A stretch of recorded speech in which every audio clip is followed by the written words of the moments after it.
फक्त गळा आपल्याला रुंदून घ्यायचा, म्हणजे ज्यावेळेस कस्टमर अंगात ब्लाऊज घालेल त्यावेळेस तो गळा आहे ना त्यांना रुंदून म्हणजे निमुळता बसणार नाही हो.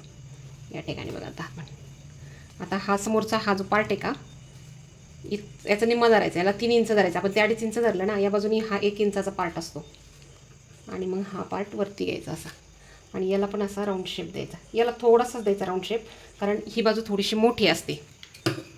आपण जे ब्लाऊज शिवतोय का ते कस्टमरचं ब्लाऊज आपण शिवून झालं आहे, त्यामुळे जास्त कट नाही करायचं. आपल्याला डबल कट करावं लागलं मोजून तरी पण चालेल.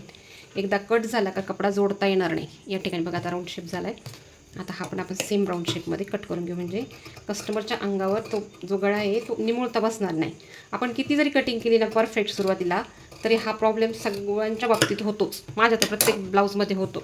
आता या ठिकाणी बघा हा आपण एकावर एक ठेवले आणि हा गळ्याचा शेप कसा वाटतोय तुम्हाला. तर या पद्धतीने परफेक्ट गळ्याचा जर शेप घेतला तर आपलं ब्लाऊज पण खूप छान बसलं.